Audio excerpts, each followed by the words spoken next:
अस्सलाम वालेकुम नाज़रीन, मैं हूं पाकिस्तान 94 न्यूज़ की तरफ से ज़ीशान खान और इस वक्त हम मौजूद हैं 94 न्यूज़ के स्टूडियो में। आज हम आपकी मुलाकात एक डस्का बल्कि सियालकोट की नामवर सियासी और समाजी शख्सियत से करवाने जा रहे हैं। मेरे साथ मौजूद है नासिर महमूद चीमा साहब। इनके सियासी और समाजी करियर के बारे में कुछ सवालत करेंगे और इनकी खिदमात के बारे में जानेंगे। जी चीमा साहब, सबसे पहले आप अपने सियासी करियर के बारे में थोड़ा सा बता दें ताकि नाज़रीन जान सके आपके बारे में। बिस्मिल्लाहिर्रहमानिर्रहीम। बहुत शुक्रिया जनाब आपका।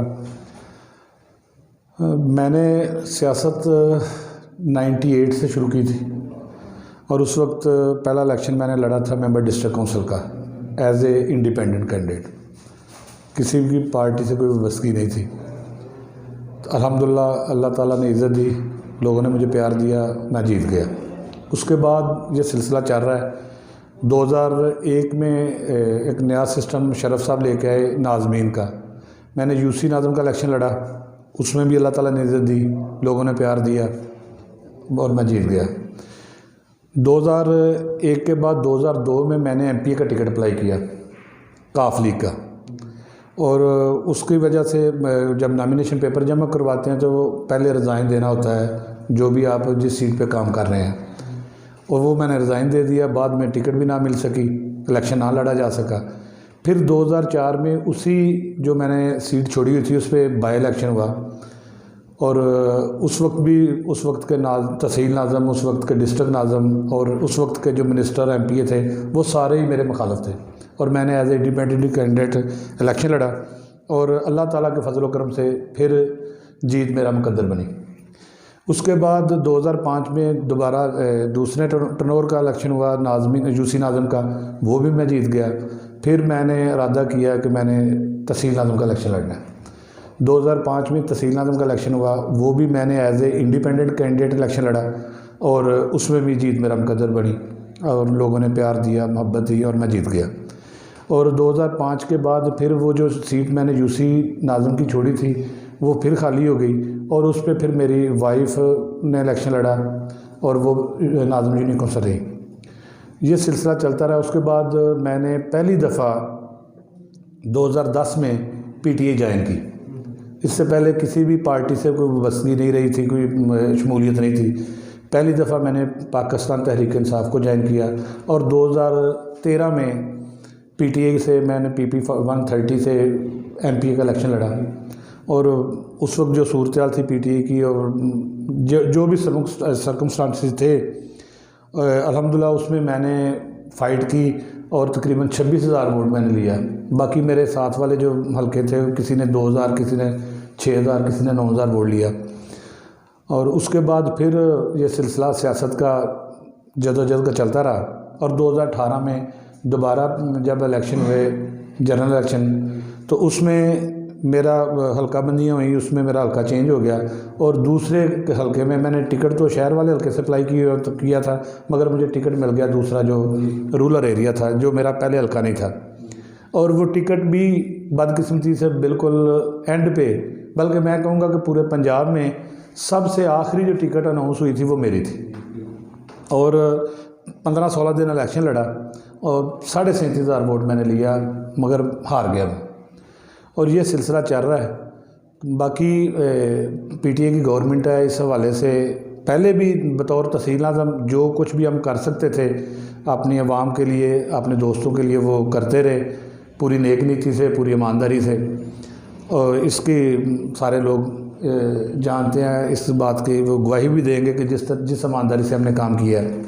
और अब जब कि पीटीए की गवर्नमेंट है और डेवलपमेंट के काम स्पेशली गैस के हवाले से मेरा जो पीपी 43 है, इसमें तकरीबन जो नए गांव हैं, न्यू लोकेलिटी जिसे कहते हैं, वो तकरीबन 13 गांव हैं ऐसे हैं जिसमें नए सिरे से गैस का काम शुरू है, और वो काम अब तकरीबन आखिरी मराहल में है।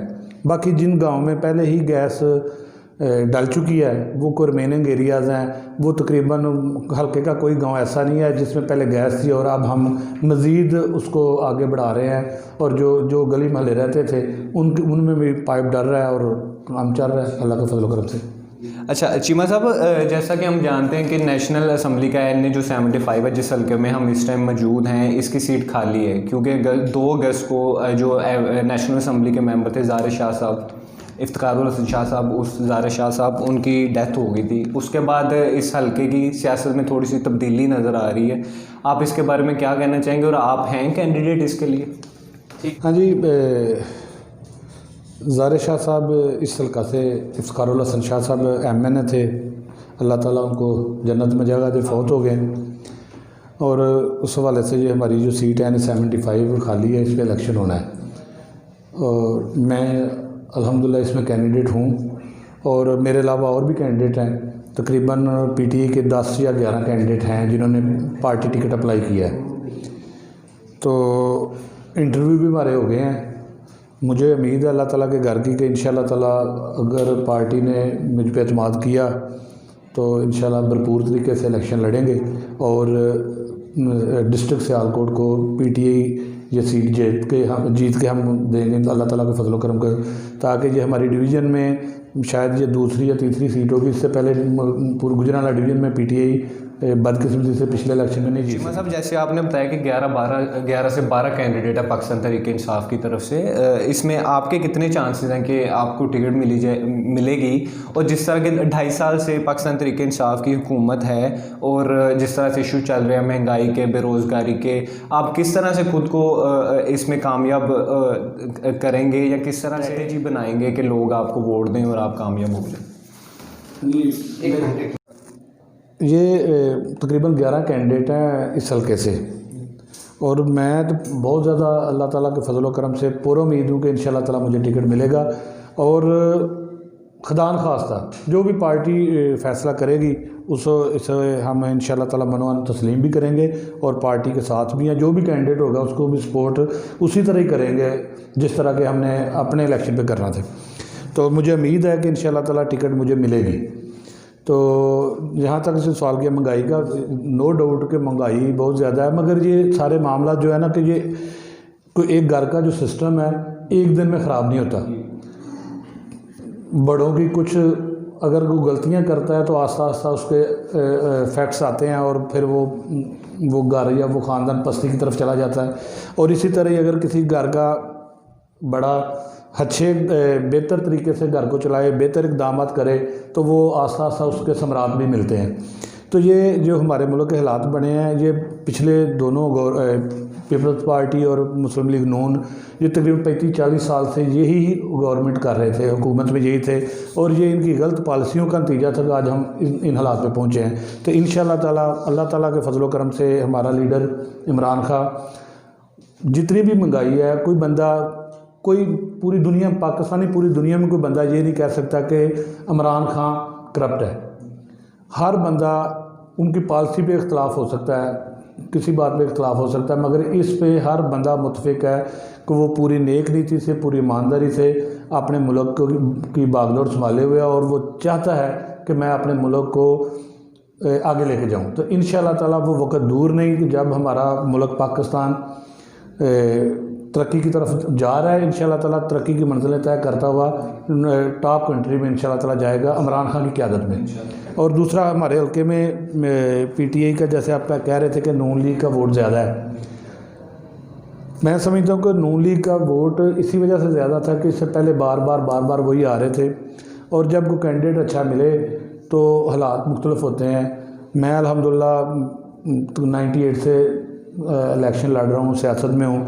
डस्का शहर से बेशक हमारा गांव है, डस्का के बिल्कुल साथ ही है, मगर मैं समझता हूँ डस्का में भी वो मेरा अपना घर है और डस्का में मुझे इंशाअल्लाह ताला सपोर्ट मिलेगी। मेरे साथी जो मेरे साथ नाज़म थे 2005 में, या मेरे नायब नाज़म थे मेरे साथ चल रहे, वो चाहे वो नून लीग का है चाहे वो किसी और पार्टी का, वो मुझे यकीन है, जैसे कि उन्होंने साबित भी किया कि 2013 के इलेक्शन में कुछ दोस्त नून लीग के थे, जब मुझे उधर टिकट मिला तो वो मेरे साथ थे।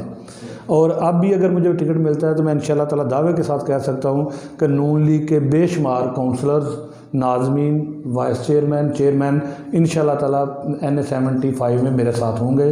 और एक और बड़ी वजह कि ये जो हल्का है इसमें तकरीबन 60% से अबव जट बरादरी है और ये भी एक बड़ा फैक्टर होगा अगर मुझे टिकट मिलती है, और इसको भी हम साथ लेके चलेंगे और मुझे काफ़ी सपोर्ट मिलेगी।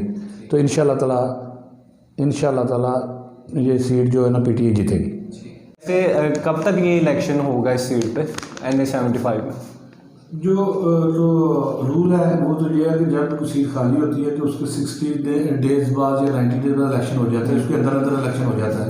मगर ये हमारे मुल्क की जो सूरत है, बाकी पूरी दुनिया की जो सूरत है कि कोविड की वजह से हालात अब भी अल्लाह करे कि पहले भी जैसे हम महफूज रहे हैं, हमारी दुनिया की निस्बत कोरोना की तबाही हमारे मुल्क में बहुत कम हुई है। तो अल्लाह करे अब ये जो लहर चल रही है, अल्लाह इसमें भी हमें महफूज करे और इसके फ़ौरन बाद इंशाल्लाह ताला इलेक्शन होगा। अच्छा चीमा साहब, आखिर में आप NA 75 के अवाम के लिए क्या पैगाम देना चाहेंगे? NA 75 की आवाम के लिए सबसे पहले तो मैं कहूँगा पूरे पाकिस्तान के लिए कि जो हमारे जो हालात है कोविड-19 के हवाले से, कोई एक नई लहर आ रही है जो कि कहते हैं कि बहुत शदीद है। मेरी सब दोस्तों से, सब बुज़ुर्गों से रिक्वेस्ट है कि ये आप SOPs पे जो जैसे गवर्नमेंट कह रही है SOP पे अमल करते हुए अपना भी ख्याल रखें, अपने बच्चों के लिए, ताकि अल्लाह ना करे किसी घर में, किसी ख़ानदान में कोई अगर कोरोना की वजह से कोई जाता है तो वो फिर वही जानता है कि उसके ख़ानदान पे कैसे हालात होते हैं। तो मेरी आप सबसे ये रिक्वेस्ट है कि प्लीज़ गवर्नमेंट की हिदायत पे अमल करते हुए SOPs पे मुकम्मल अमल करें और वो मास्क का यूज़ करें, सैनिटाइज़र का यूज़ करें, ताकि हम इस वबा से, इस बीमारी से जल्द अज जल्द छुटकारा हासिल कर सकें। दूसरा ये है कि मैं NA 75 की आवाम से ये अपील करूँगा कि जैसे कि पहले भी सारे लोग जानते हैं कि जिस तरह के मुल्क के हालात थे, और अब भी जो हमारी अपोजिशन ने जो बयानिया जारी किया हुआ है, मैं नहीं समझता कि वो ऐसे लगता है जैसे वो इंडिया की ज़ुबान बोल रहे हैं। और ये कि अपने लीडर इमरान खान पे एतमाद करें, ईमानदार लीडर हमें कायद-ए-आज़म के बाद पहली दफ़ा मिला है, और हमें ये तवक्को है और उम्मीद है अल्लाह ताला के घर में कि इंशाअल्लाह ताला इमरान खान की क़यादत में हमारा मुल्क बढ़ेगा, फूलेगा, तरक्की करेगा। और अगर वो तरक्की करेगा तो वो हमारी तरक्की है, हमारे बच्चों की तरक्की है, हमारे बच्चों का बेहतर मुस्तक़बिल होगा। इसके साथ ही मैं इजाज़त चाहूँगा। अल्लाह हाफ़िज़ जी। ठीक है, बहुत शुक्रिया चीमा साहब, आपने 94 न्यूज़ को अपना कीमती वक्त दिया। थैंक यू जी, बहुत बहुत शुक्रिया आपका। ईमान में रखें। मेहरबानी, थैंक यू वेरी मच जी, बहुत शुक्रिया जी।